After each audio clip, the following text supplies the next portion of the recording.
Parte 2. O processo de consolidação óssea pode ser dividido em 3 fases: a inflamatória, reparadora e de remodelação. Imediatamente, depois de ocorrer uma fratura, um hematoma é formado no local, entre a extremidade da fratura, e rapidamente se organiza para formar o chamado coágulo. A lesão de vasos sanguíneos do osso, ele priva a nutrição dos osteócitos, né, no local da fratura, e esses tecidos morrem. Automaticamente os osteoclastos vão fazer a limpeza e degradação tecidual, assim como outros macrófagos, para favorecer o processo de reparo tecidual. Com esse tecido, existe o necrótico localizado ali, e o trabalho dos macrófagos vai iniciar uma segunda fase, que é a fase inflamatória, e que vai favorecer a vasodilatação e formação de edema e a liberação de mediadores inflamatórios. Essa figura, também contida no artigo da Nature que eu passei para vocês, ela demonstra uma média de evolução da fratura em dias, não é? Em que vocês têm todas essas fases, tanto 1, a 2, a 3, discriminadas. Então, aqui, ó, a cada 2 quadrantes, fase inflamatória aguda, de regeneração e remodelação. Bom, já descrevi a primeira fase. A fase reparadora começa quando existe uma migração de células mesenquimais do periósteo. Essas células, elas atuam formando o osso, sendo os osteoblastos em maior quantidade, e pela formação de tecido de granulação formado a partir dos vasos sanguíneos ao redor, existe uma formação de brotos capilares que invadem o local da fratura, gerando uma neoformação óssea, inicialmente sob a região subperiosteal ou a formação de um novo periósteo, formação de cartilagem, que ocorre na maioria de outras áreas, e os osteoblastos, células responsáveis pela formação do osso, ficam responsáveis pela formação de colágeno, que é então seguida pela deposição de minerais ou tecido de mineralização, no caso a hidroxiapatita de cálcio. É formado nesta segunda fase o calo ósseo, como vocês conseguem observar aí, e este calo ósseo dá os primeiros sinais de união clínica entre uma estrutura óssea ou outra. Na terceira fase, ou na fase de remodelação, a fratura em consolidação ganha resistência, conforme o processo de consolidação contínua. O osso se organiza em forma trabecular e a atividade osteoclástica é primeiramente vista na reabsorção de trabéculas mal formadas. O novo osso é então formado, né? Essa estrutura do calo passa a ser consumida pelos osteoclastos e existe uma união total das trabéculas ósseas. Essas 3 fases, elas são as descrições da consolidação secundária, né, em que você tem a formação de hematoma, do calo ósseo, formação do calo mole, calo ósseo e a consolidação óssea que eu descrevi agora. Tá bem descrito nos slides, eu peço que vocês leiam com grande critério e leiam capítulos de livros que estão disponibilizados na bibliografia. Já temos uma forma de fixação do tecido ósseo chamada de consolidação primária, que é o tratamento cirúrgico. O tratamento cirúrgico a gente vai ver posteriormente, ele não gera formação de calo ósseo, pois não existe mobilidade no fragmento da fratura. O que acontece é que você vai ter uma formação inicial de calo duro e uma remodelagem, pois você vai fixar essas estruturas por meio de uso de placas e parafusos de fixação, hastes intramedulares ou fixadores externos. Essa consolidação se dá pelo contato direto das 2 extremidades ósseas, tá? Ocorre uma série de respostas, proliferação de canal de Havers, e essas cirurgias de fraturas, elas precisam ter eficiência na estabilização e até compressão dos fragmentos ósseos, dependendo do local anatômico do osso fraturado. né? Enquadram os conceitos biomecânicos, biológicos, na escolha do melhor método. Mas lembrando que o método de cirurgia não passa pelo fisioterapeuta. Quem faz a opção cirúrgica é o médico. Mediante ao conhecimento prévio, a escola de cirurgia que ele fez e ou as principais indicações e materiais disponíveis. Ai, cheguei lá na emergência, por que não pôs uma haste intramedular? Porque não tinha. Por que não colocou X? Porque não dava, porque não faz parte, porque não é indicado. Lembrando que a indicação é especificamente do médico. Não existe uma regra para o processo de consolidação óssea. Observa-se que, em média, entre 12 a 14 semanas, nós vamos ter uma consolidação completa das estruturas. Mas existem algumas variáveis que são importantes, tanto durante o processo de fratura, como patologias prévias que esse indivíduo pode manifestar. Né? Então, existem diversas influências quanto ao aspecto mecânico, biológico e comorbidades que esse indivíduo apresenta. As fases de processo de consolidação não são fases também distintas, ou seja, não tem uma fase inflamatória aguda, acabou esse tempo, inicia uma fase de remodelação para depois. Todas essas fases, elas se sobressaem, ou seja, você vai ter uma inflamação localizada, enquanto existe a formação de calo mole, calo duro, para depois uma fase de remodelamento. O tempo, ele é variável. Então, observem todas as patologias prévias que nós já dissemos, que são favoráveis, por exemplo, à manutenção de uma fase inflamatória. Obesidade, diabetes, favorecem um tempo prolongado dessa fase inflamatória e, muito provavelmente, um tempo maior para que exista uma fase final, que é o remodelamento. Outras patologias, como alterações de tecido cartilaginoso, tecido colagenoso, tecido elástico, provavelmente vão gerar um tempo maior na fase de formação de calo mole, não mineralizado, ou do calo duro, osso mineralizado, por causa da disfunção ou alteração de formações de concentrados de colágeno localizados aí, em especial colágeno 1, que vão ocasionar a formação de matriz óssea. Existem diversas complicações na consolidação das fraturas, não é? Sendo que a má união é a consolidação de uma fratura com uma deformidade residual, que é inaceitável, com uma angulação, rotação ou fragmentos que ficam sobrepostos e resulta muitas vezes em um encurtamento de membro. Em geral, a extremidade inferior do encurtamento, mais do que 2,5 centímetros, não é tolerável. Uma pseudoartrose ou uma união retardada é a consolidação que leva um tempo mais longo que o habitual, que a gente discutiu anteriormente. Pode ser ocasionada por diversos fatores, em especial outras comorbidades que o indivíduo tenha. E uma não união, chamada pseudoartrose, é definida como uma falha da união da fratura, né? As duas razões mais comuns para que isso aconteça é uma deficiência do suprimento sanguíneo e uma baixa estabilidade no foco de fratura. Nós temos quadros como necrose avascular, embolia gordurosa, síndromes compartimentais, também podem ocasionar após fraturas, sendo não muito comum, assim como a distrofia simpático-reflexa, ou chamada atrofia de Sudeck. Normalmente, em quadros de fraturas de extremidades do membro inferior ou superior, fratura de Colles, fraturas de maléolos, nós podemos desenvolver esse quadro de distrofia simpático-reflexa, normalmente tardia, com uma dor inexplicável e perda de função do membro associada a um edema importante e alteração de coloração. Bom, o tratamento da fratura, como eu já disse anteriormente, ele é embasado na imobilização, sendo a imobilização de caráter cirúrgico ou tratamento conservador.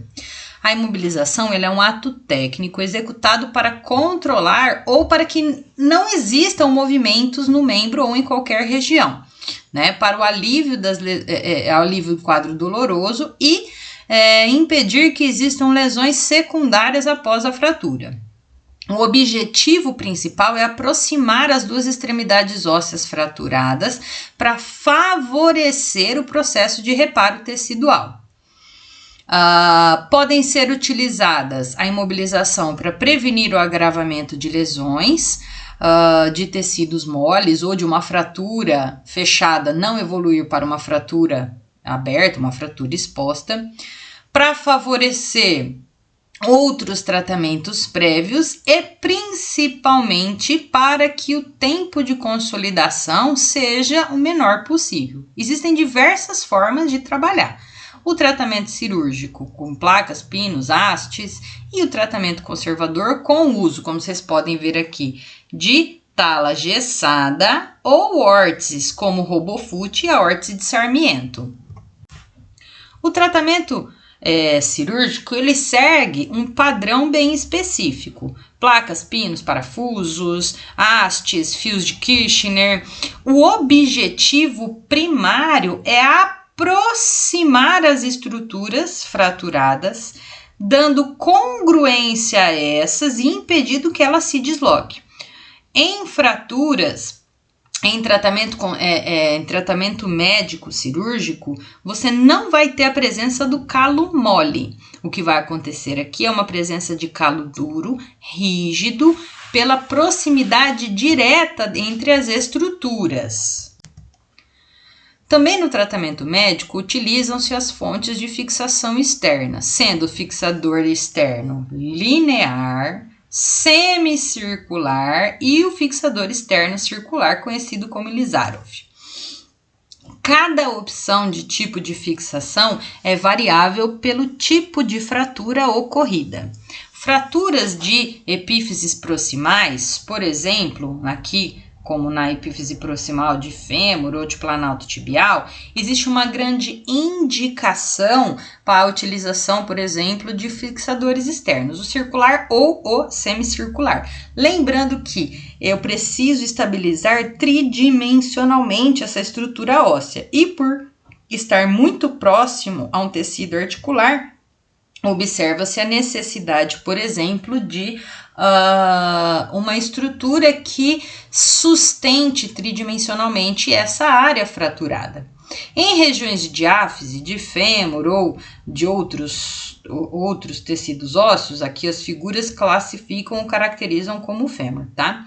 A opção pode ser ou durante fraturas expostas para contenção de danos, né, quando existe um risco de infecção muito grande ou um risco de lesão de sítio cirúrgico maior, em pacientes que apresentam perda cominutiva ou grande perda de massa óssea, em que você vai fazer o transporte ósseo, o médico vai aumentar, né, esse tamanho do osso, ou em quadros de fraturas patológicas associadas após a presença de carcinomas ou osteoporoses muito grandes, porque com a utilização de fixador externo circular, o Ilizarov, você tem a possibilidade de carga sobre o membro, facilitando assim, ou seja, você pode ficar de pé com o Ilizarov, andar e tudo mais, facilitando o remodelamento, o colar dessa estrutura. Bom, assim como em luxações e entorses, nas fraturas o tratamento também é subdividido pela fase. O que diferencia é que aqui, como a gente falou anteriormente, repouso parcial, imobilização parcial. Aqui o repouso e a imobilização é total até a consolidação óssea. Com exceção, após a fixação cirúrgica por placas, pinos, parafusos e ou fixador externo, nós não podemos dar carga no membro até 6 semanas após a fratura. Após entre 6 e 9 semanas, 6 ou 12 semanas carga parcial, liberado para carga total, mais ou menos após essa época. Ah, mas é 12 semanas? Não! Observe o seu paciente. Se o seu paciente apresentar grandes concentrados de comorbidades, provavelmente esse paciente vai exceder esses prazos descritos. Quadros de obesidade, diabetes, hipertensão, tabagismo, usuário de drogas lícitas ou ilícitas, entre outros quadros, vão facilitar ou vão limitar esse processo de consolidação, aumentando o tempo. Cada tipo de fratura deve ser avaliada e o embasamento se dá na amplitude de movimento, que pode ou não estar perdida, a força muscular, que pode ou não estar reduzida, se existiu ou existe lesão de tecidos periarticulares e ou se o indivíduo apresenta limitação da capacidade sensório-motora. Pensem sempre que nós trabalhamos com os procedimentos gerais com ganho de amplitude de movimento, ganho de força, e aí nesse ganho de força, exercício ativo, assistido, isométrico, exercício de propriocepção dinâmica e estática, treino de marcha com embasamento na função. Cada um desses descritores é mais ou menos uma receitinha de bolo que você vai utilizar, só que cada paciente é individualizado. Você não pode seguir especificamente o que está escrito aqui, porque existem diferenciações entre pessoas. Uma criança de 6 anos de idade, com provavelmente 4 semanas de mobilização, já teve inclusive a remodelação óssea em 100%. Já um indivíduo adulto, hipertenso, com hipercolesteremia, colesterol muito alto, tabagista, diabético, você concorda que essas fases vão estar alteradas? E muito provavelmente essas fases de processo de recuperação também não serão tão lineares. Talvez você vai passar muito tempo tentando ganhar amplitude de movimento de caráter passiva, ativa assistida, e só conseguir, bem no finalzinho, trabalhar uma força muscular. Então, nunca dê prazos para o seu paciente e tenha sempre em mente a função e, junto da função, a oferta da atividade de forma gradativa. Por isso, a necessidade de avaliação funcional do seu paciente.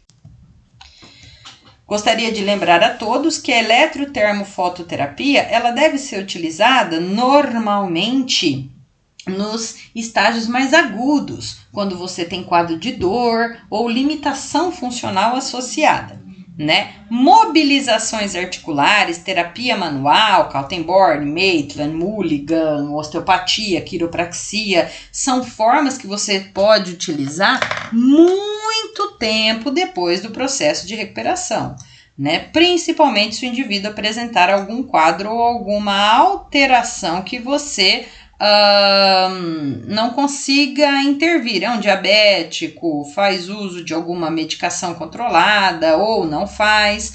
Observe que são pacientes o que são descritos como pacientes de difícil manejo, tá? Esses são pacientes que muito provavelmente, se você utilizar mobilizações articulares, pode ocasionar uma piora do quadro.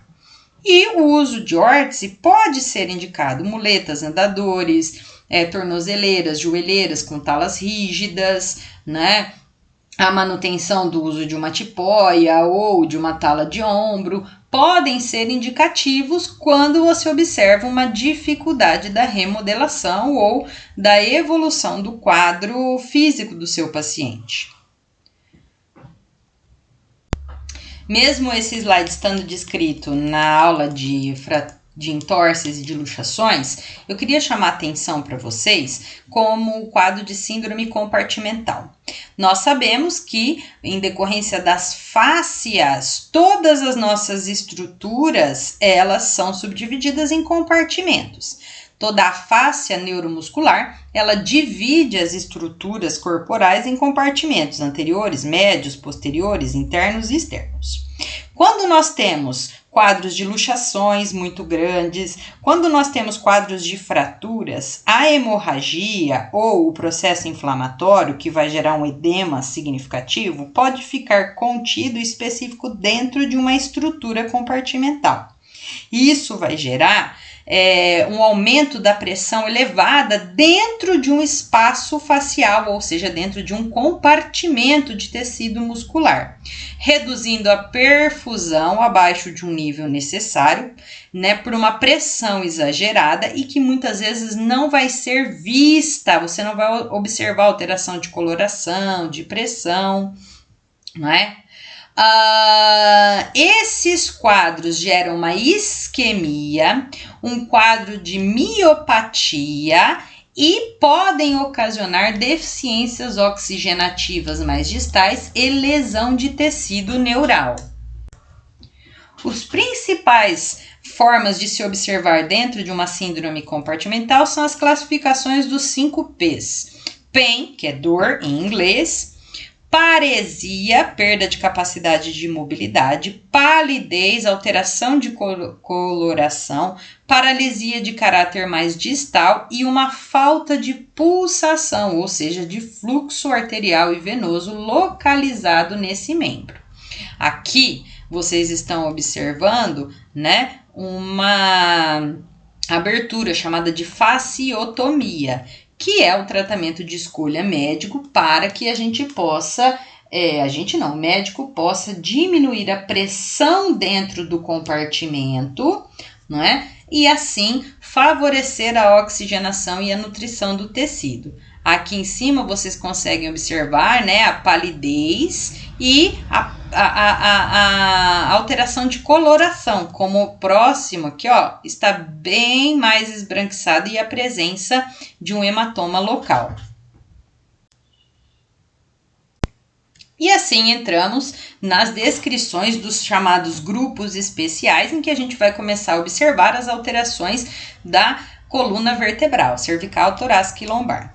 Aqui é um número bem significativo de slides que eu quero que vocês leiam, lembrando que são descrições de diversas patologias. Como foco de revisão, eu vou falar especificamente do componente comum a todas as lesões e das alterações da coluna vertebral. Mas leiam tudo, que descrições de patologias que foram feitas em salas de aula podem cair na prova. A coluna vertebral é a base de todo o eixo corporal, estando abaixo do crânio, formando assim o esqueleto axial.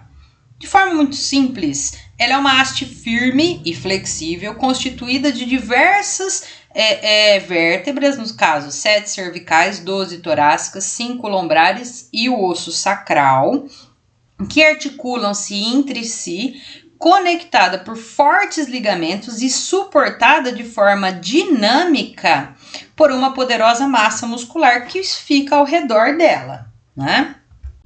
No adulto, a coluna vertebral apresenta 4 curvaturas sagitais, cervical, torácica, lombar e sacral.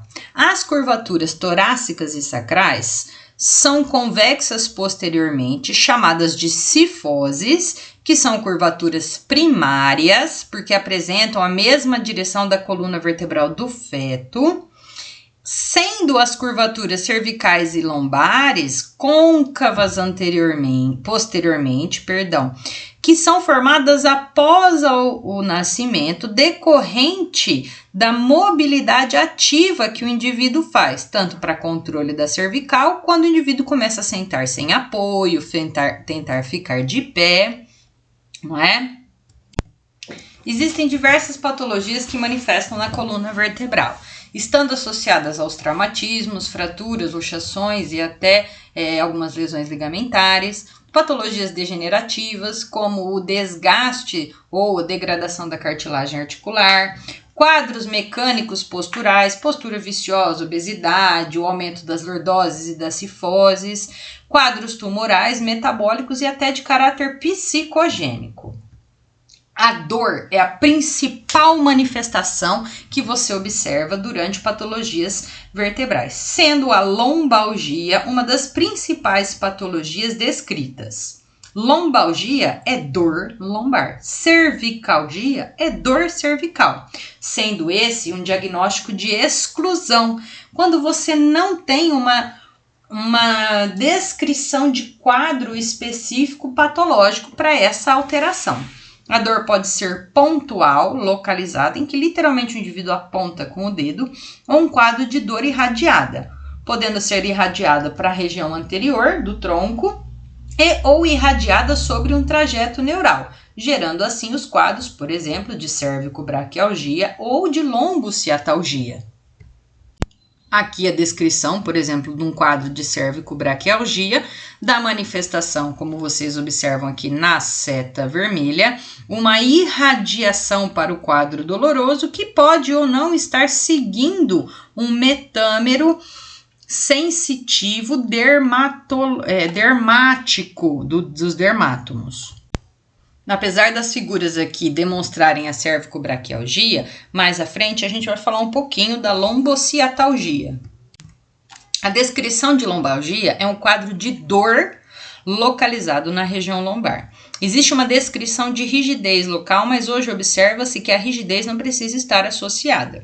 Existem diversas as causas que podem ocasionar a dor lombar, desde causas físicas, um peso excessivo, uma mobilização exagerada, uma falta de fortalecimento muscular, assim como o trauma direto e a dor de caráter psicogênica. A lombalgia pode ser subdividida em quadros agudos, quando do início dos sintomas até a data em que você for coletar as informações do seu paciente não ultrapassar 3 meses, e o caráter de lombalgia crônica. A lombalgia inespecífica, ou seja, que não aconteceu por, começou a doer do nada, é por causa do meu serviço, porque eu abaixei para pegar a chave do carro no chão, porque eu agachei. Esses são descritores de lombalgia ou cervicalgia inespecífica, tá? Em que você observa, e muito provavelmente esse indivíduo ou o seu paciente não tem uma descrição aguçada sobre o quadro. Existem outros quadros menos graves, como por exemplo o torcicolo, em que você tem um distúrbio ou uma alteração que pode ser de caráter congênita, não é? Ou um torcicolo adquirido, espasmódico, por uma mobilidade excessiva da região da cabeça e do pescoço, ocasionada após algum estiramento das fibras musculares e muito vinculado, por exemplo, às lesões do esternocleidomastoide. Muito provavelmente, se você já não apresentou isso, vai apresentar em algum momento um quadro espasmódico de tecido muscular que te impede de realizar a rotação, lateroflexão da cabeça ou, como você está vendo na representação aí, uma limitação para a mobilidade. Nem todo quadro de torcicolo deve ser tratado com um colar cervical igual na imagem. Tá? Eu só coloquei a imagem aí para demonstrar a perda de função e incapacidade de mobilidade da cabeça. As doenças degenerativas da coluna vertebral, elas são subdivididas em cervical, torácica e lombar por uma capacidade de descrição, sendo chamada de espondilose, né? É diferente de listese. Espondilose é uma degeneração tanto do disco intervertebral, alteração do osso subcondral, assim como uma degradação da cartilagem articular ocasionada na faceta. Lembro a todos que faceta articular é uma articulação sinovial, tá? Então, isso pode ocorrer como um processo de artrose da coluna. Mas eu li lá no meu exame que eu tenho espondilose da coluna. Ela vai sair do lugar? Não. Significa que você tem uma degeneração das articulações que compõem essa estrutura.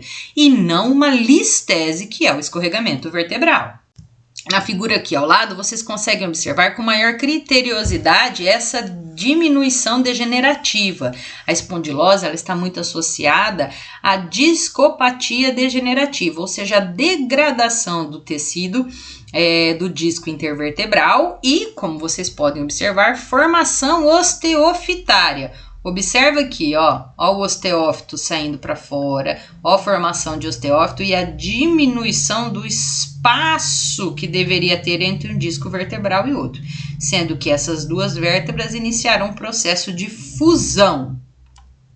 A espondilose também pode ser chamada como espondiloartrose, que é uma doença degenerativa da coluna vertebral que inclui duas patologias distintas, porém relacionadas. a espondilose, que é a degradação do disco intervertebral, associado à doença degenerativa na articulação interapofisária, né? Sendo essa articulação interapofisária que facilita ou que impede a mobilidade da articulação. Existem diversos sintomas, principalmente a dor, é uma porcentagem muito grande, com a adoção de posturas antálgicas e até a claudicação, que é o mancar, para diminuir quadros dolorosos localizados.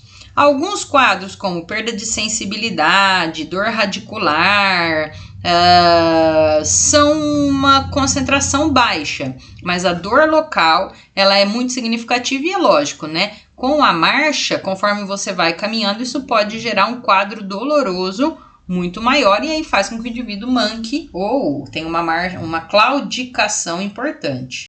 Diferente da espondilodiscoartrose ou da espondilose, você pode ter um escorregamento ou um deslizamento do corpo vertebral, normalmente no sentido anterior, tá? Mas pode ser posterior e até lateral.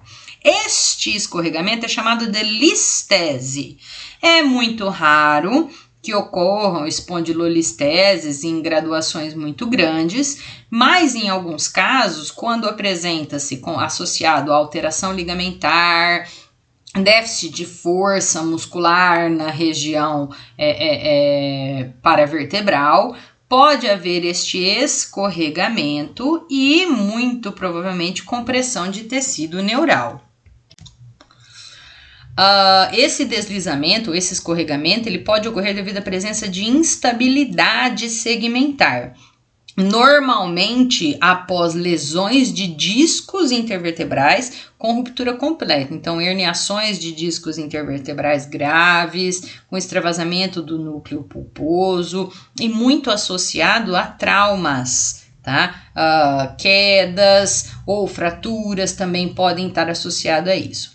O fator de risco principal é em atividades que requerem uma hiperextensão ou hiperflexão, dobrar demais a coluna, estender demais a coluna, né? Sendo que o local de maior aparecimento dessa listese está em L5-S1, mas eu já vi na prática clínica listeses L3, L4 ou L4, L5. Esse escorregamento vertebral, ele apresenta 5 grupos distintos, que é a congênita, a ístmica, degenerativa, traumática e até a patológica. De todas essas, a degenerativa é a que a gente mais observa, né, na prática clínica, sendo secundária um processo degenerativo do disco, como eu falei, né, uma hérnia de disco grave, uma fratura intervertebral podem estar associados. A listese é subdividida em 5 níveis. Tá? Sendo que o nível 5 ele é considerado como espondiloptose. Se você observar na figura aqui ao lado, no nível 5, aí não existe mais congruência entre a articulação L5-S1, no caso descrito aqui. Tá? A listese você subdivide, né, a base do sacro em 4 níveis, em 4 porções iguais, e para cada área de escorregamento, para cada quarto de escorregamento, 1/4, 2/4, 3/4, 4/4, você vai ter essa descrição dos níveis, tá? Ou descritos, como você observa na tabela ao lado, por porcentagens. Bom, as discopatias em si são as descrições de diversos tipos de patologias do disco intervertebral, sendo desde a espondilose, que é a diminuição e a deformação do disco, as suas herniações e até protusões discais. Existem diversos fatores de risco, tanto desequilíbrios posturais, alterações ambientais, traumatismos e até influências genéticas. A maior pressão do disco ocorre na posição sentada e a menor normalmente deitado. São pacientes que vão te referir que quando eu permaneço longos períodos deitado, eu tenho alívio de sintomas. Quando eu sento, e principalmente atividades sentadas com rotação de tronco, imagina uma secretária sentada que tem que rotacionar o tronco entre a visualização do monitor do computador, atender um telefone. Isso causa um aumento da pressão intradiscal e, consequentemente, um aumento dos relatos de dor ou parestesias ou outras alterações localizadas ali. De todas as discopatias, a que a gente mais conhece são as hérnias de disco. A hérnia de disco trata-se de uma protusão, ruptura do anel pulposo e extravasamento do núcleo, do núcleo gelatinoso desse disco intervertebral. Elas podem ser tanto anteriores como de caráter posterior. Quando o disco intervertebral ele tem uma protusão anterior, ele vai causar um quadro de alteração dolorosa local ali, mas não está associado à perda de capacidade sensitiva ou de força muscular. A protusão do disco, a sua herniação posterior, como vocês observam na figura, tanto pode comprometer ou comprimir os nervos raquídeos que saem da coluna, motor e sensitivamente, como lesão na medula espinal. A hérnia de disco ela também apresenta algumas definições, desde um abaulamento, em que o disco intervertebral ele se torna uma circunferência aumentada e pode, só pelo seu abaulamento, comprimir as estruturas periarticulares, em especial os nervos raquídeos. Um abaulamento assimétrico, em que normalmente vem associado à ruptura do disco intervertebral, dos seus anéis fibrosos, e a herniação, em que você tem subdivisão de propulsão, extrusão, sequestro e migração para percentual, em 25%, de extravasamento do núcleo pulposo, ou seja, aquele núcleo gelatinoso. Essa tabela é muito importante, ela foi descrita em 2014, pela Sociedade Americana de Radiologia Espinal, e Neuroradiologia, para descrever esses quadros de alteração. Abaulamento e abaulamento assimétrico, o tratamento de escolha é o tratamento conservador, em que você tem uma taxa de recuperação muito boa. Quadros de hérnia de disco em que você tem sequestro e migração, o tratamento de escolha sim é um tratamento cirúrgico, tanto de artrodese como apenas a laminectomia, que é a retirada do disco intervertebral, para evitar que continue tendo a compressão do tecido neural. E se você lembra, tecido neural sob compressão e estiramento não funciona, ou seja, vai ter morte celular localizada se essa compressão se manifestar por um tempo prolongado. Em alguns casos de compressão, listese ou de hérnias de disco muito abruptas, nós podemos desenvolver no quadro lombar a chamada síndrome da caldequina. Se você lembrar que o tubo neural ele normalmente encerra, ou seja, você não tem mais medula espinal a partir de L1, L2 e sim a chamada caldequina, compressões ou extravasamentos, escorregamentos vertebrais, extravasamento de disco intervertebral, nessas regiões eu não vou ter compressão da medula espinal, mas sim dos nervos raquídeos que saem da lá e formam a caldequina. Essa é uma síndrome que muitas vezes é uma urgência médica, porque vai gerar uma parestesia em cela, então toda a região adutora, bolsa escrotal, pênis nos homens, ou região perivaginal nas mulheres, e tanto nos homens quanto nas mulheres na região de ânus, pode estar associada a uma alteração vesical, ou a urina vai vazar em quantidades exageradas, ou vai gerar uma bexiga neurogênica, que vai gerar uma compressão, não vai sair o xixi, e isso se manifesta com uma necessidade de uma cirurgia significativa. Os sintomas eu já descrevi para vocês, mas eu chamo atenção por esse achado, esse exame de diagnóstico por imagem, a ressonância nuclear magnética, em que você observa uma extrusão muito importante, aqui do disco L5, S1, em que o indivíduo ele provavelmente apresenta esse quadro, de compressão da medula espinal,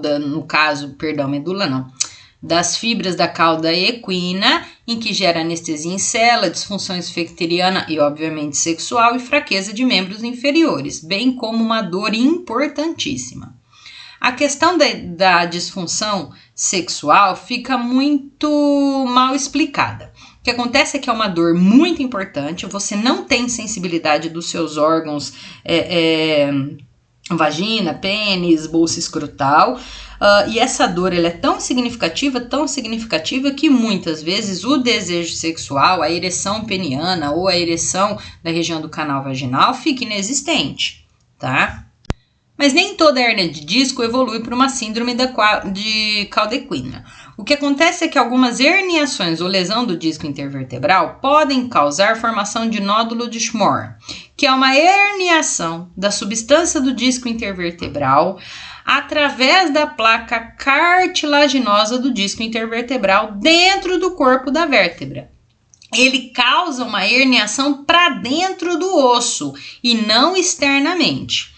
Muitas vezes é manifestado por um quadro doloroso. Observa-se que esse é um osso que pode ser um pouco mais porótico e o tratamento de escolha, nesse caso, é o tratamento conservador. Se existe diminuição de massa óssea, uma impactação óssea associada, o médico pode fazer a opção para a cirurgia, mas inicia-se basicamente o tratamento como forma conservador, com estabilização segmentar, exercícios de correção postural, fortalecimento do chamado core, que é para o indivíduo ter uma vida normal. Lembrando que aqui eu não vou ter comprometimento. Se for especificamente interno, eu não vou ter comprometimento de estruturas nervosas. Então, nem cauda equina, nem medula espinal vão ser comprimidas, porque a herniação é para dentro do corpo da vértebra. Se vocês observarem aqui ao redor, aqui na figura, vocês vão observar que existe muitas vezes a migração do núcleo pulposo para dentro do tecido ósseo, não é? Essa é uma herniação da medula, uma herniação do disco intervertebral para o espaço medular do osso, ou seja, do corpo vertebral. Tá? Mas eu posso ter uma protusão do disco? Até pode, mas observe na figura que ela é muito pequena, a maior parte do conteúdo herniado está para dentro do osso do corpo vertebral. Nem todas as patologias estão associadas, por exemplo, a traumas ou quadros apenas degenerativos. Existem algumas patologias que acometem a coluna vertebral que estão muito associadas, por exemplo, às desordens reumatológicas, sendo a espondilite anquilosante o principal quadro descrito na literatura. Então, vocês vão observar que existe na espondilite anquilosante uma fusão dos corpos vertebrais por um quadro de alteração do osso subcondral. Os sinais mais frequentes estão associados à dor, principalmente na coluna lombar, uma alteração da formação do esqueleto axial com retificações da curvatura secundária lombar e o aumento da curvatura cifótica dorsal, podendo ou não estar associado a quadros de escoliose, que é o desvio do eixo no plano frontal. Essa fusão dos ossos gera o chamado espinha de bambu. Esse aqui é um quadro de um paciente que apresenta esse quadro de espondilite anquilosante. Observe como a coluna lombar dele está retificada, o quadril extremamente encaixado e o aumento da lordose cervical com alteração da posição do pescoço e da cabeça. É uma doença degenerativa que não é de fácil tratamento, gera uma postura fixa e curvada, que tem alívio durante a mobilidade ativa. Ela é muitas vezes gerada por uma tendinite calcária, podendo afetar regiões como patela, supraespinhal, no ombro, né? E outros tecidos como a cabeça longa do bíceps e que vão gerar um quadro doloroso significativo.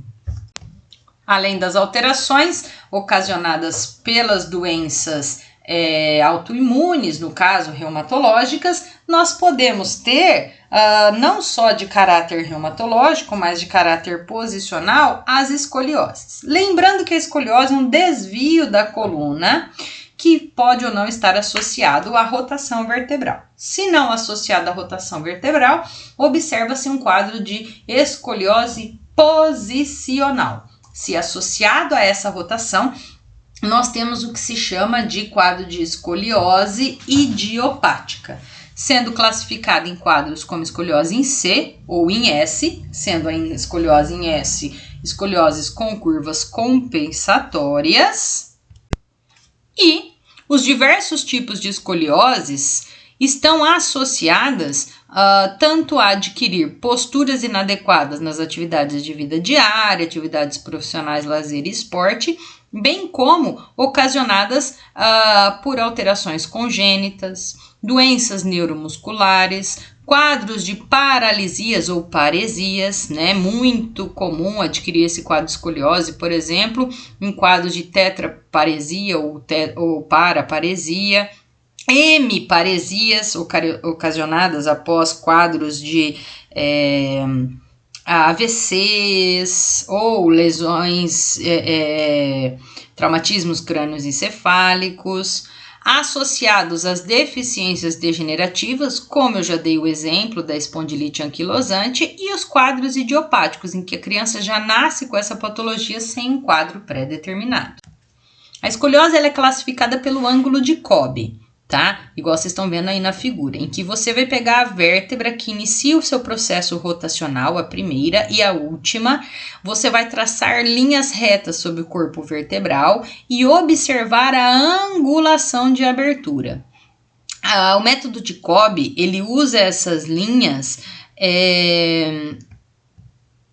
para avaliar o ângulo côncavo e o ângulo convexo dessa escoliose, sendo a avaliação feita por radiografia, antero-posterior e perfil.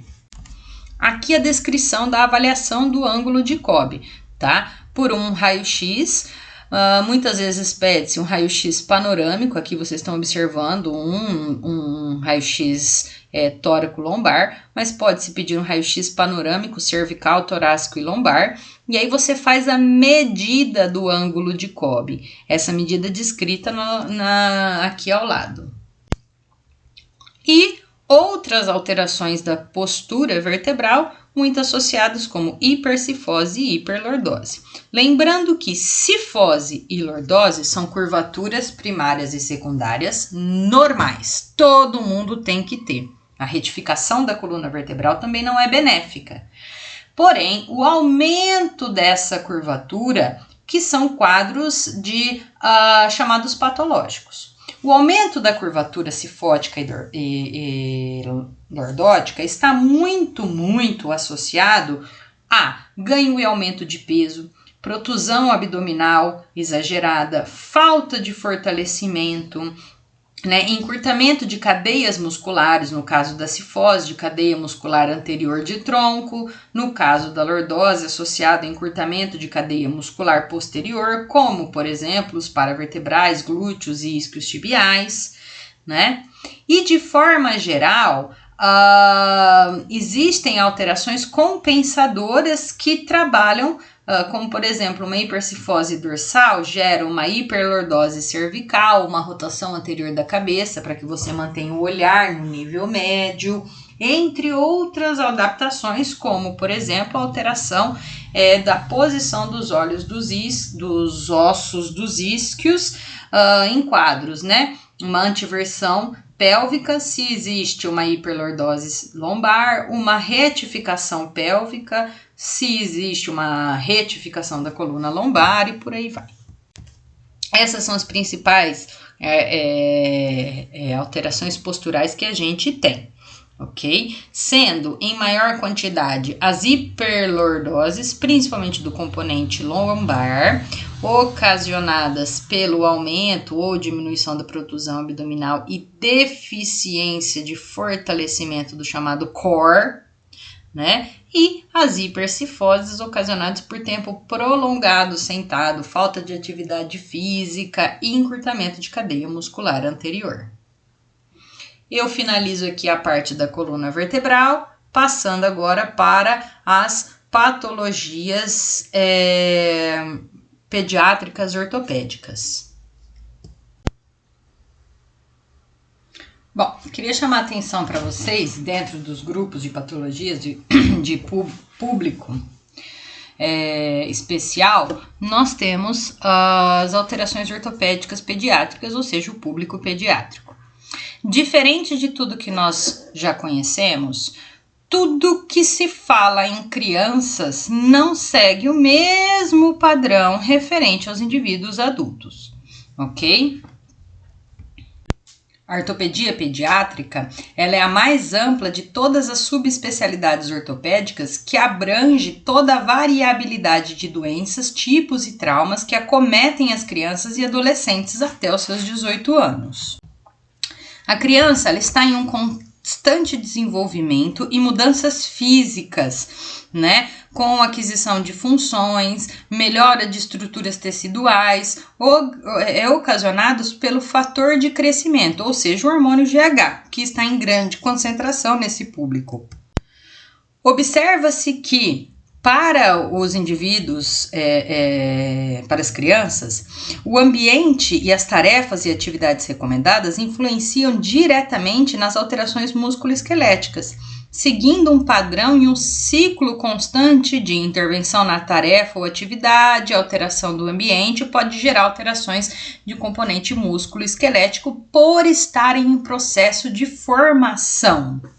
Essa inter-relação entre o indivíduo, ambiente e tarefa geram componentes que influenciam tanto no aparecimento de lesões como na sua recuperação ou restabelecimento.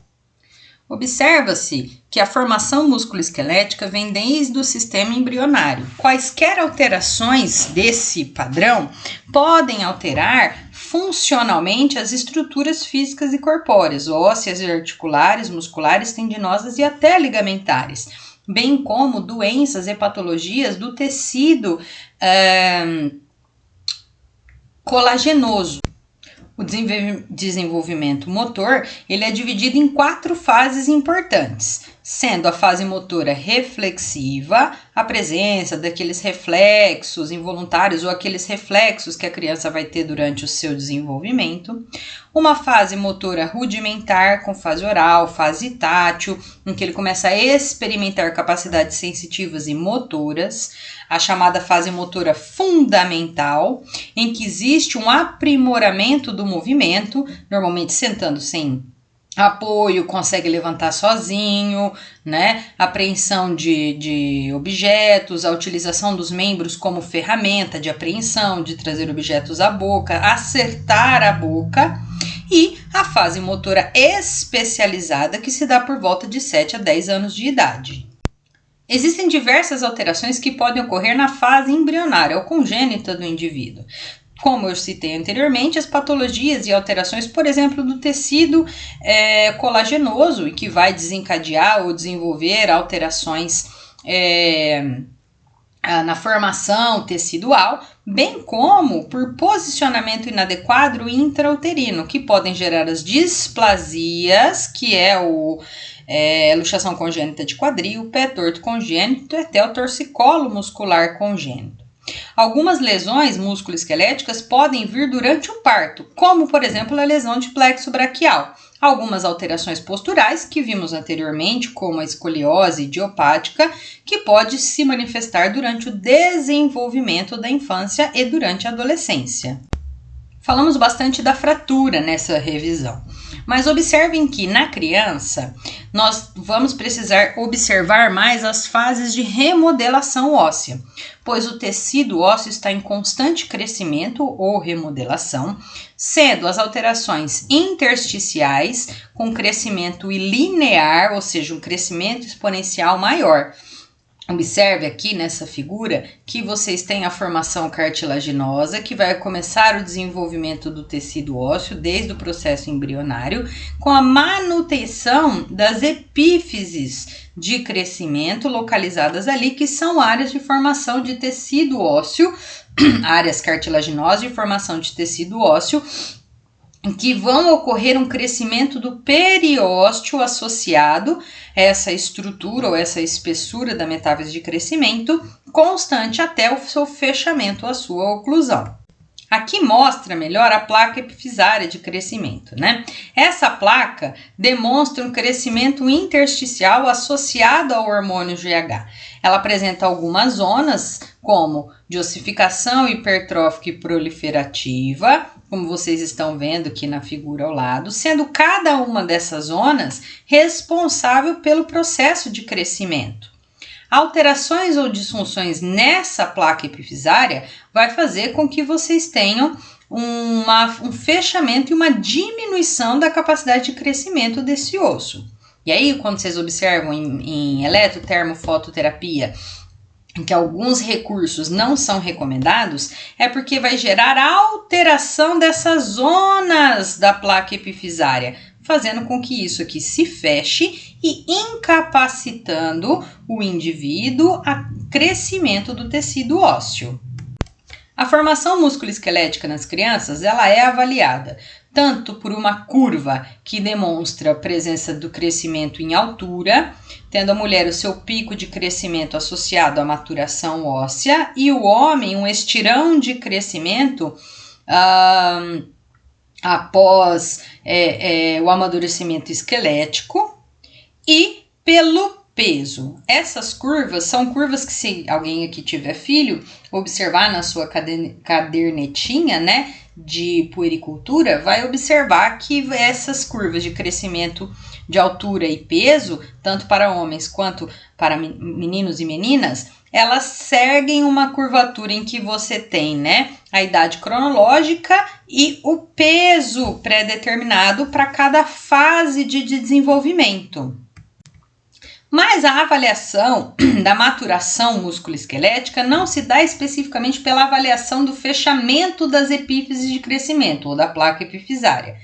Ela é dada pela avaliação do sinal de Risser, ou ângulo de Risser, que corresponde a uma ossificação da apófise do osso ilíaco, sendo a graduação em Risser 1, 2, 3 e 4 graduações potenciais para o crescimento, e o ângulo de Risser 5 é quando você tem a ossificação total, e muito provavelmente essa criança já atingiu a maturação óssea constante. Por isso que algumas vezes, quando vai fazer a avaliação ou intervenção para observar o crescimento com suspeitas de nanismo ou outras alterações físicas, faz o raio-x do quadril para observar essa ossificação de toda a crista ilíaca e fazer uma avaliação em registro de raio-x antero-posterior da bacia.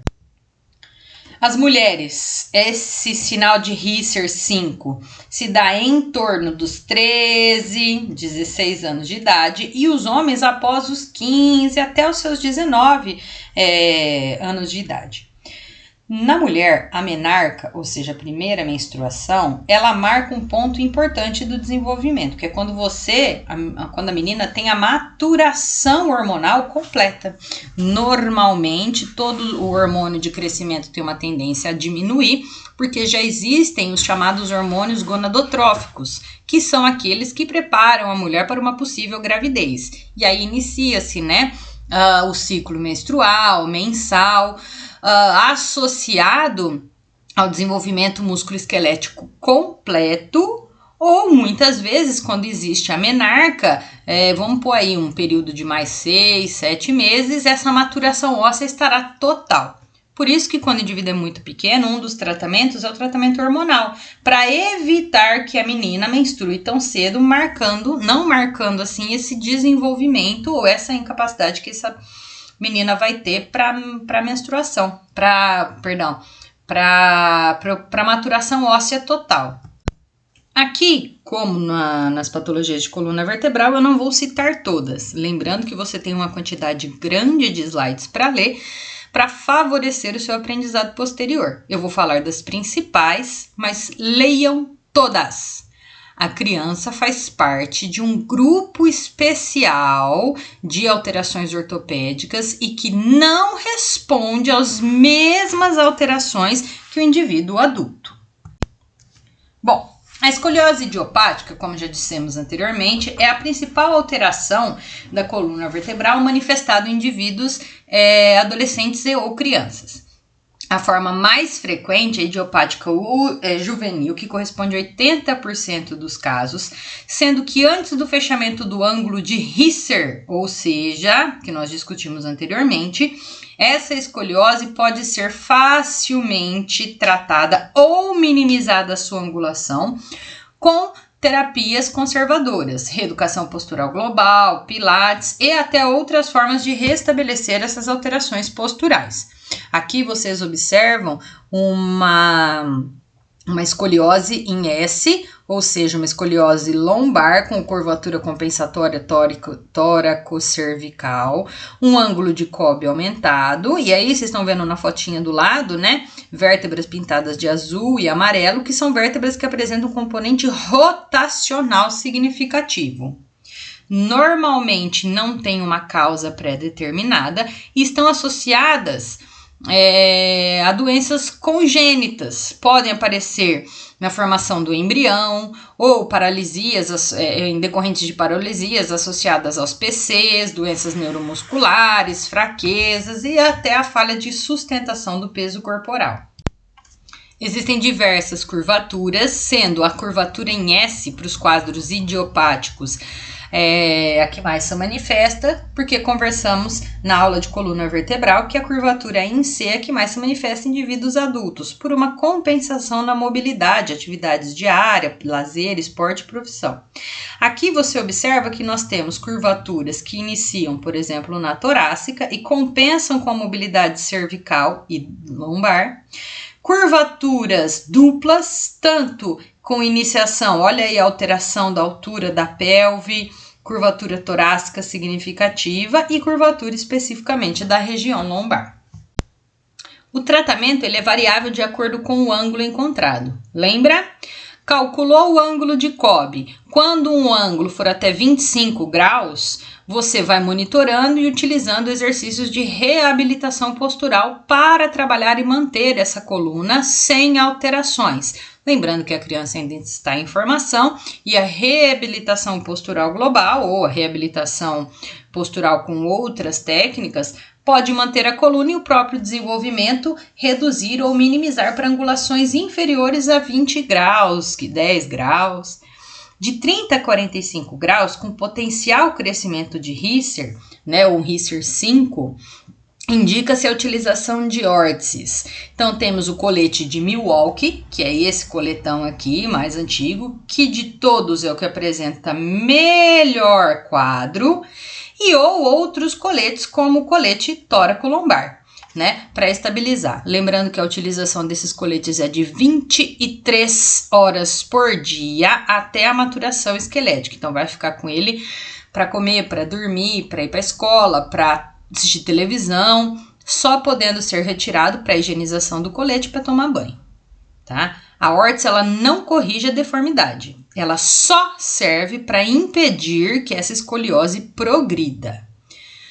Acima, vocês observam que existe uma criança ao lado de uma foto de uma cirurgia de correção, né, da escoliose. Então, você tem múltiplos focos de artrodese, então vários parafusos penetrando em toda a coluna cervical e torácica, até acho que é L1 dessa criança, mas mesmo assim não há correção de 100%, mas minimizando muito essa angulação. Lembrando que o tratamento cirúrgico para crianças é indicado após o fechamento do ângulo de Risser, ângulo de Risser 5, e quando apresenta de 45 a 50 graus de curvatura no ângulo de Cobb. Existem alguns quadros inflamatórios que podem se manifestar, tá? Nas estruturas articulares da criança. A sinovite transitória significa passageira, do quadril, trata-se da causa mais comum de dor no quadril na população pediátrica.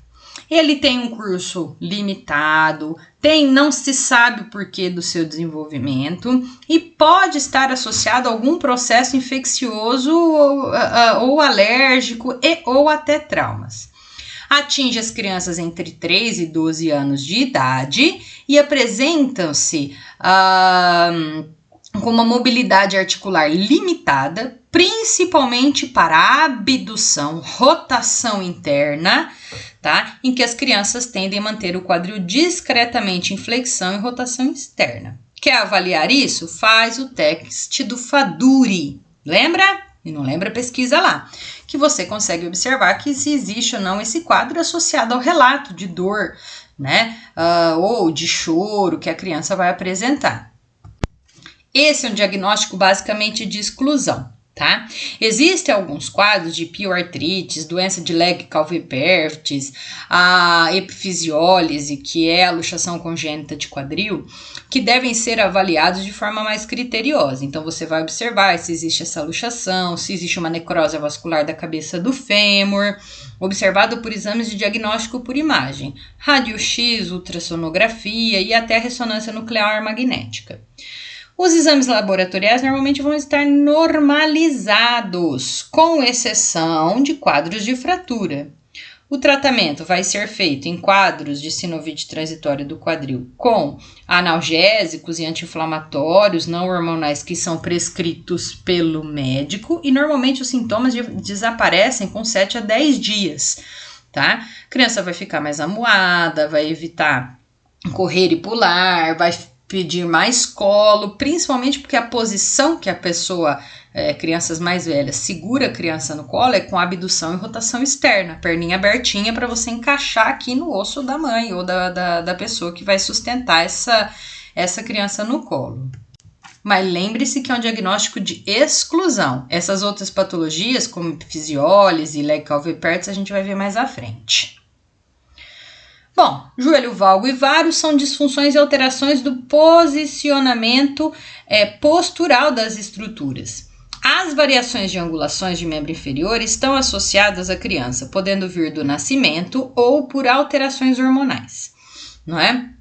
Normalmente essas angulações são corrigidas com o passar do tempo, mas quando não corrigidas devem ser observadas a concentração de vitamina C e ou outras patologias, bem como o excesso de peso inserido sobre essa articulação. O torcicolo congênito é uma patologia muscular, mas que vai ser mais descrita com riqueza de detalhes em pediatria, por ele interferir diretamente com o processo de desenvolvimento infantil da criança. Normalmente ele se dá por um desequilíbrio muscular, áreas de hipertonia muscular e hipotonia muscular que causam uma lateralização, rotação da cabeça para o lado contrário do músculo que lateralizou, bem como o aumento da extensão. Aqui vocês observam uma foto de uma criança que apresenta o quadro de torcicolo congênito. Muitas vezes ele passa a ser diagnosticado a partir dos 4, 6 meses de idade, porque a criança começa a apresentar uma maior facilitação para mamar ou de ser colocada em um posicionamento, com grande dificuldade de rodar e lateralizar a cabeça para o outro lado.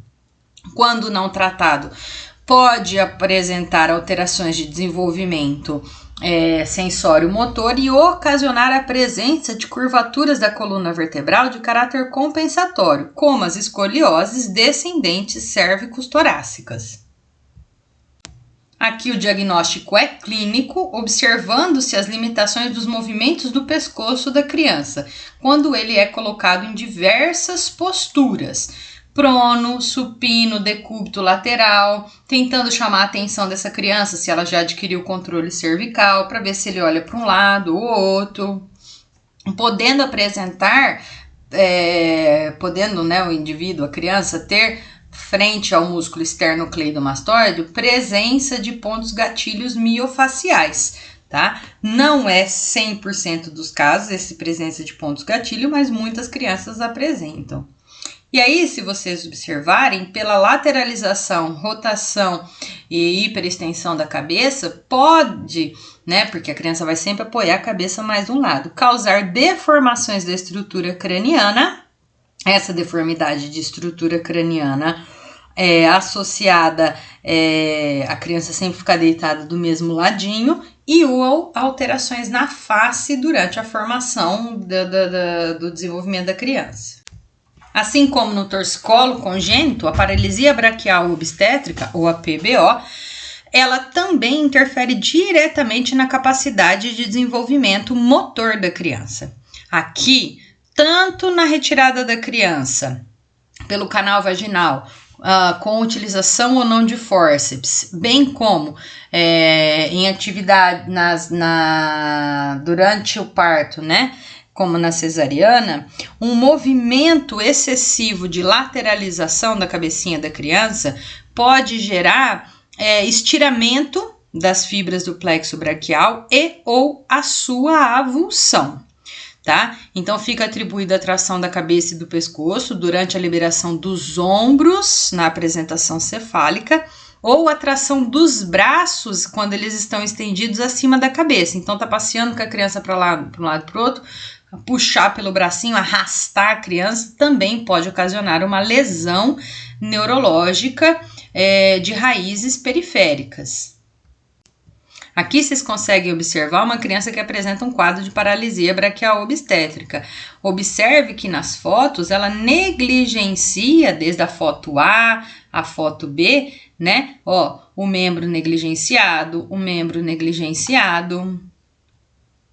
Essa paralisia ela tem dois tipos, sendo a paralisia de Erbe-Duchenne, conhecida como paralisia alta, né, 80% dos casos, normalmente nas raízes mais proximais, raízes de C5, C6, em que você tem uma abdução, rotação externa do braço, associada à ausência de flexão do cotovelo, representado por essa fotinha aqui, e a paralisia de Clamp, que é o comprometimento mais baixo, C8, T1, que causa uma paralisia completa do membro, com prognóstico de resolução baixo, tá? Mesmo durante o tratamento conservador, representado por essa fotinha aqui, tá? É bem difícil a evolução desse quadro, normalmente gera-se uma hipotrofia e uma limitação da capacidade de desenvolvimento físico para essas crianças. Aqui nós temos uma classificação das paralisias. É lógico que eu não vou ler essa tabela, assim como eu não li em sala de aula, mas ela fica aqui para que vocês observem todo esse comprometimento de raízes e as suas subdivisões. Quais são as principais manifestações entre uma paralisia ou outra? Na paralisia braquial obstétrica, vocês vão observar que a descrição dela, ou seu diagnóstico, é de caráter clínico, apresentando crianças com maior capacidade de desenvolvimento, as que apresentam idade gestacional, recém-nascidos grandes para idade gestacional, os GIG, com maior comprometimento, tá? E maior facilidade para o desenvolvimento desse tipo de alteração. E no exame físico, você vai estimular os reflexos primários da criança, reação de preensão palmar, reflexo de Moro, os reflexos tendinosos e da sensibilidade. Ainda nesse quadro, nós temos as manifestações e as descrições das osteocondrites dissecantes. A osteocondrite dissecante ou doença de Osgood-Schlatter, ela é manifestada normalmente em crianças a partir dos 10 a 15 anos de idade e que normalmente se encontram em práticas de atividade esportiva, não sendo incomum em crianças atletas. A etiologia, ela está relacionada a pequenos traumas de tração ocasionada pelos tendões durante atividades de saltos, corridas e chutes, e é uma doença autolimitada. Normalmente, após a fusão da TAT, tuberosidade anterior da tíbia, ela não tem uma alteração do quadro. Pode manifestar, né, essa avulsão de massa óssea, ela vai colar e de forma muito rápida, não precisando de imobilização, e pode ser que no futuro não muito distante, durante uma flexão máxima, manifeste um pequeno aumento e uma tumefação do tecido ósseo. Durante o aparecimento dessa patologia, vocês vão observar que a criança ou o indivíduo vai referir muita dor associada. Tem uma dor e um aumento de volume localizado, normalmente é unilateral, tá? E o diagnóstico ele é feito de forma clínica, mas com observação para o exame diagnóstico por imagem, o raio-x, em que você tem que procurar se há ou não a presença de uma avulsão de tecido ósseo, principalmente próximo de regiões tendinosas muito específicas. No caso aí, como por exemplo, os Guttske-Later na região do joelho, podendo essa osteocondrite estar localizada também na inserção do calcâneo, ou seja, do tendão calcâneo. Aqui, como vocês podem ver, a mesma osteocondrite ocasionada por tração do tendão calcanear. Existem diversas osteocondrites descritas aqui nessa aula. Nem todas têm um aparecimento muito grande e para fins de revisão eu não vou citá-las nessa aula. O nome luxação congênita de quadril foi substituído pelo nome de displasia de desenvolvimento do quadril, ou DDQ. Esse descreve um amplo espectro de alterações que atingem o quadril em crescimento, desde anormalidades no tamanho, na morfologia, orientação anatômica ou a organização da cabeça femoral na cavidade do acetábulo, estando contida aqui a epifisiólise da cabeça do fêmur e ou até a doença de Legg-Calvé-Pertz. O que se conhece como displasia de desenvolvimento do quadril está muito associado a uma não posicionamento da cabeça do fêmur dentro do acetábulo. Lembrando que durante a formação da criança, o acetábulo ele é mais raso, né, do que no indivíduo adulto, bem como a cabeça do fêmur não apresenta a curvatura de bola, sendo que essa característica de articulação bola-soquete vai ficar levemente limitada em comparação com os indivíduos adultos. Esse equilíbrio de crescimento acetábulo e da cartilagem trirradiada da região do fêmur, ela se dá durante o desenvolvimento, não é? Ou seja, na 7ª semana intrauterina existe uma fenda em que tem a formação da cabeça do fêmur e do acetábulo, 11ª do quadril, mas também pode estar associado a um processo de maturação da criança nos momentos finais da gestação, sendo essa apresentação sentada da criança um dos maiores predisponentes, ou a chamada apresentação pélvica, dos principais fatores de risco para o desenvolvimento da displasia congênita de quadril. Normalmente o quadril esquerdo é o mais afetado, não sabe se dizer porquê, em comparação ao direito, mas a displasia congênita bilateral não é tão frequente quanto a unilateral do lado esquerdo. Os principais fatores de riscos: indivíduos femininos, raça branca, quando é a primeira gravidez daquela mãe, né? Quando são bebês muito grandes para a idade gestacional, os chamados GIG, e recém-nascido com deformidades no pé, ou seja, o pé torto congênito, e até da coluna vertebral, como, por exemplo, os quadros de mielomeningocele ou quadros de má formação não só do tubo neural, como má formação da estrutura óssea localizada ali. O diagnóstico ele varia com a idade. Os principais testes são o teste de Barlow e o teste de Ortolani, representados aqui no videozinho ao lado, em que você vai fazer uma avaliação da capacidade física da estrutura do quadril. Aqui o teste de Ortolani, também conhecido, né, como o teste de redução do quadril, em que você tenta reduzir essa luxação do quadril pelo reposicionamento do fêmur. O que você vai ouvir é o sinal de Ortolani, em que você vai ouvir um sinal audível de... é um estalido, como se ele entrasse dentro do lugar, e a sensibilidade que o avaliador tem pela própria mão. Já o sinal de Barlow é um sinal em que você observa se pela pistonagem, conforme você vai empurrando o quadrilzinho da criança para baixo, existe um ressalto, ele parece que entra e sai, entra e sai, entra e sai do lugarzinho, né, do quadril. Observe que em todas as figuras, essa avaliação é feita com crianças a partir até os 3 a 6 meses de idade, porque fica muito difícil a criança sustentar o membro, né? Ao invés dele manter aquele padrão de flexão, hipertonia flexora normal da criança, é uma perna mais flácida, a criança tem uma incapacidade de sentar ou sentar sem apoio e muitas vezes pode vir associado a quadro doloroso. Você tenta segurar a criança sentadinha, ela chora.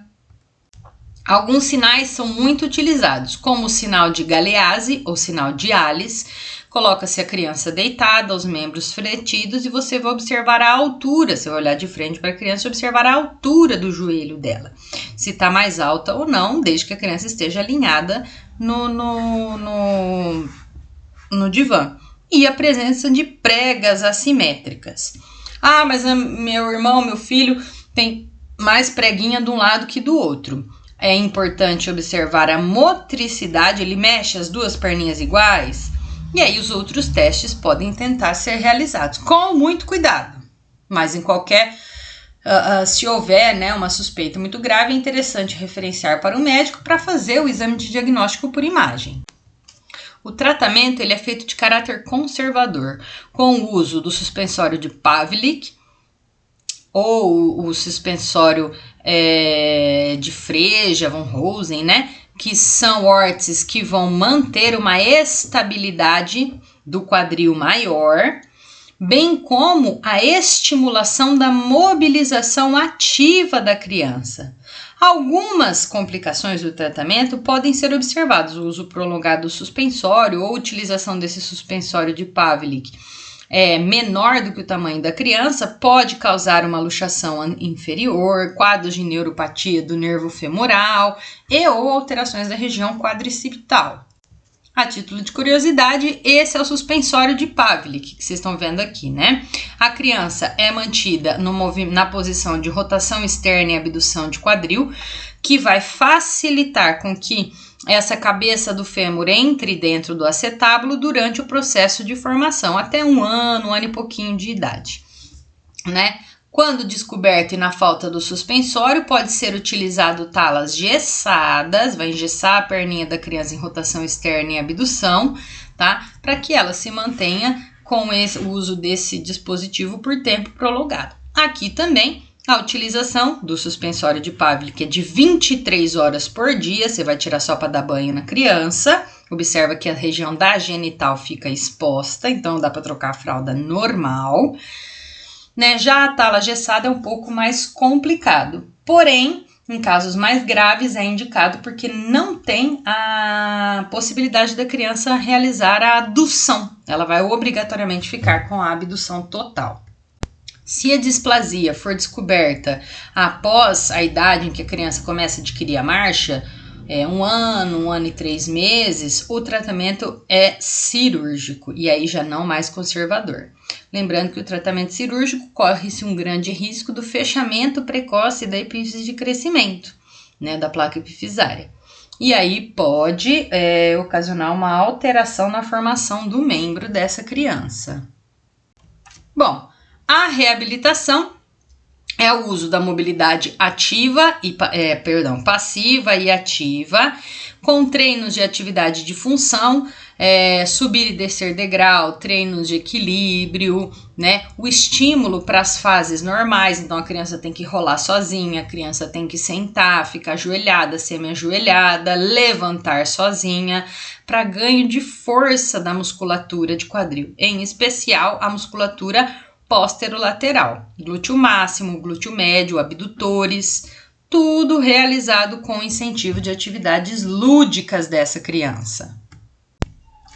Uma outra displasia de quadril, conhecida como Legg-Calvé-Pertz, ela é definida como uma síndrome autolimitante. Normalmente se manifesta com dor e ela é manifestada após a fase que a criança começou a adquirir a marcha ativa. Tá? Normalmente na segunda infância, entre os seus 10, 12 anos de idade.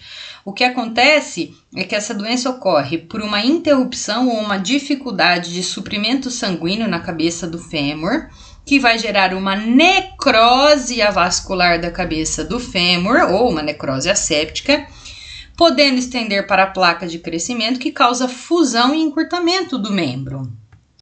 Nessa representação, você consegue observar que no fêmur esquerdo desta criança, lembra que o raio-x é anteroposterior, tá? Nesse fêmur, a gente teve uma necrose avascular, a perda da forma arredondada de bola a cabeça do fêmur, em comparação com o lado anterior, ocasionado por uma limitação vascular, necrose tecidual, morte celular e o remodelamento da estrutura.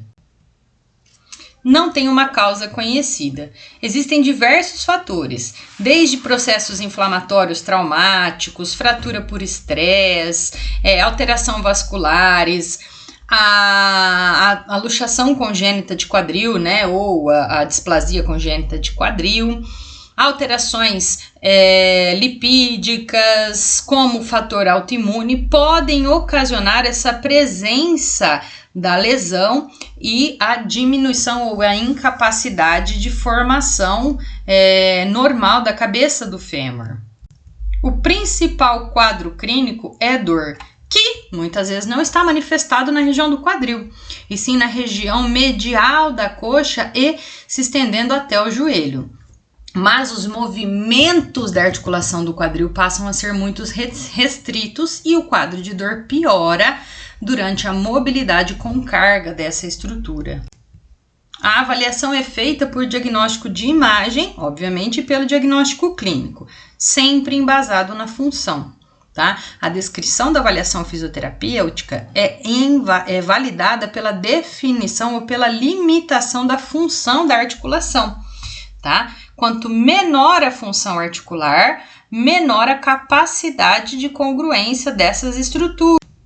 A subdivisão fisiopatológica está entre a necrose, fragmentação, reossificação e o quadro de cura.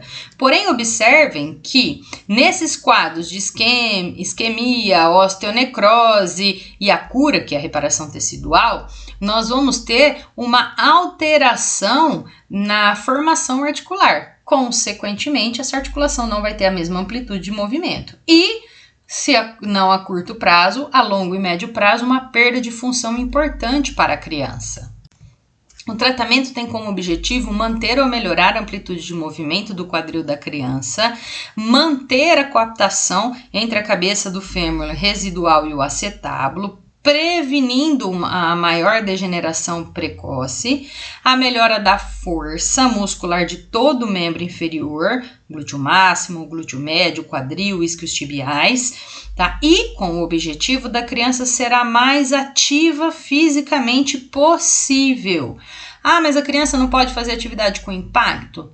Não é indicado o excesso. Mas a criança pode realizar atividades como jogar bola, corridas, brincar, tá? Só, preferencialmente, não incentivar constantemente essa criança. Quadros muito graves podem seguir uma orientação diferente, mas ela até pode brincar normalmente, tá? Não precisa ficar restrita a uma cadeira ou dentro de casa.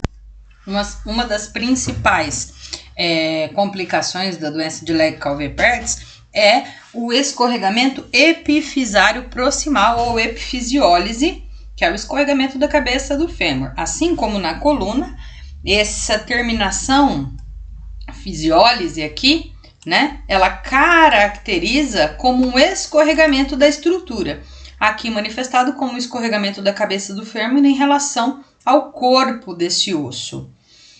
Né, podendo estar associado a uma coxa vara ou valga no adolescente e apresentando-se assim uma grande perda da amplitude de movimento e até da congruência articular. Se existe esse escorregamento, muito provavelmente a nutrição oxigenativa e sanguínea vai passar a ser limitada e, consequentemente, um quadro de dor, limitação da amplitude de movimento, a força muscular também estarão limitados para essa criança ou adolescente. não existe uma descrição do porquê do aparecimento desse tipo de quadro, tá? A prevalência varia entre regiões, os tipos de adolescentes, sendo mais predominante no sexo masculino indivíduos de raça negra, tá? Entre os seus 10 e 16 anos de idade. No sexo feminino aparece também, mas entre os 9 e 15 anos de idade, sendo o lado esquerdo mais acometido. Não existe uma descrição na literatura o porquê desses predomínios, tá? Mas está muito associado a alterações de tireoide, a deficiência de concentração do hormônio do crescimento, o hipogonadismo e alterações da glândula pituitária, que está localizada na região encefálica.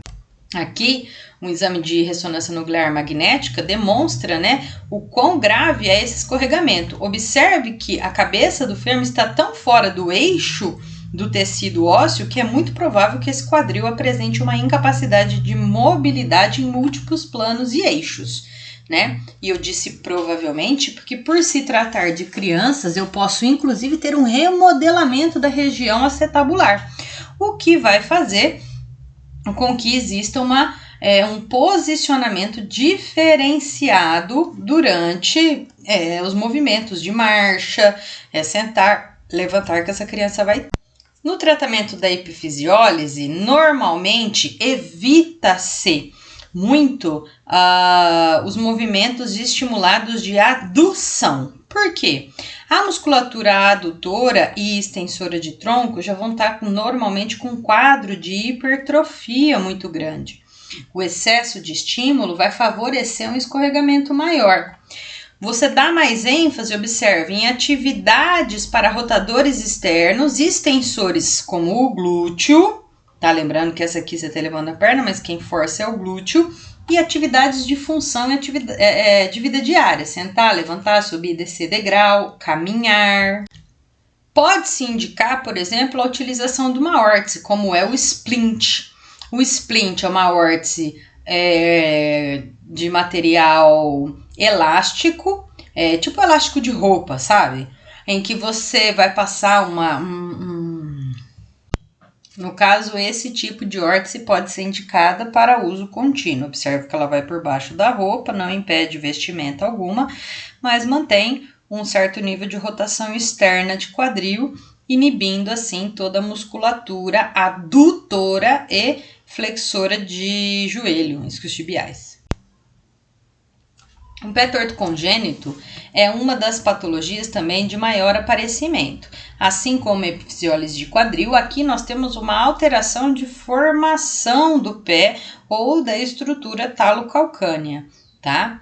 Uma flexão plantar da tibio-talar, um desvio medial do navicular, uma cabeça de talos em cunha, enfim, o predomínio se dá no sexo masculino. Normalmente, quando a criança apresenta-se durante o nascimento ou no final da gravidez como a apresentação pélvica, tá? E pode estar associado a diversas outras patologias, como a displasia congênita do quadril, o torcicolo congênito, artrogripose, mielomeningocele ou alterações de tecido conjuntivo, Existem diversos fatores, intrínsecos ou extrínsecos, sendo o pé em varo o mais comum, seguido do pé em valgo e pé equino. Esse pé calcâneo pouco se apresenta, tá? E normalmente associado à apresentação pélvica que a criança faz, ou seja, ela fica sentadinha, ela não vira com a cabeça na pelve da mãe antes do nascimento. O pé torto congênito, classificado como postural, não é um pé rígido e reduz com facilidade, sendo o tratamento de escolha, utilização de tala de gesso seriada, vai colocando botinha de gesso, botinha de gesso, botinha de gesso, aumentando a amplitude do valgo ou do varo que esse pé se manifesta, tá? Normalmente, se vem associado a patologias de má formação congênita, o foco ele é multissegmentar, então normalmente dá-se a opção por exemplo, uma cirurgia para fechamento de tubo neural, no caso da mielomeningocele, e utilização de botas seriadas de gesso, ou em alguns casos pode ser feita uma cirurgia associada. Em quadros de artrogripose e ou outras patologias, se ele vem secundário à doença de base também, deve-se investigar o quadro da doença de base e evitar a piora desse quadro. Bom, como eu falei, o tratamento é um tratamento basicamente conservador. Em casos de não adaptação, ou quando só se descobre isso a partir da segunda quando a criança já iniciou a fase da marcha, a opção é a cirurgia, tá? Mas o tratamento normalmente é a utilização de gessos seriados para aumentar a amplitude e angulação normal do pé. A troca do gesso é feita semanal e são realizadas a utilização, por exemplo, da órtese de Dennis Brown, que é essa órtese aqui, ó, que você tá vendo a criança utilizar. Aqui é a utilização do gesso seriado para o pezinho ficar retinho, um pé congênito extremo. E a órtese de Dennis Brown, que fica depois, né, para a criança dormir por longos períodos. É uma sandalinha que fica mantendo o pé na curvatura externa. Olha aqui a quantidade de gessos seriados que a criança utilizou até chegar na órtese de Dennis Brown. Quando não há evolução, é realizada a chamada tenotomia do tendão de Aquiles e é mantido o gesso por mais 3 semanas. Tá? Ou seja, que é uma tenorrafia, corta o tendão que está mantendo essa hipertonia para o pé ficar em flexão e alonga-se a estrutura. Como a criança, o recém-nascido, tudo é muito molinho, é fácil essa correção. E normalmente a correção como fala? Conservadora já é benéfica e a necessidade da fisioterapia para a manutenção de todos os quadros de desenvolvimento infantil. Então, estimular todas as fases do desenvolvimento, sentar, levantar, a marcha, sem que a criança manifeste nenhuma lesão posterior. Então, a gente consegue observar, né, que a evolução só com a tala gessada já facilita bastante. Esse é um quadro, ó, de pé torto congênito associado a uma displasia congênita de quadril unilateral, a outra perninha aqui bonitinha, tá? É um tratamento mais difícil, mas que a fisioterapia tem um trabalho ou um papel importantíssimo nesse padrão. Bom, existem diversas bibliografias que estão disponíveis para vocês. Todos esses livros, o em verde e o marcado em destaca-texto, estão na bibliografia que eu já disponibilizei. Guardem, leiam, é importante para a vida diária de vocês.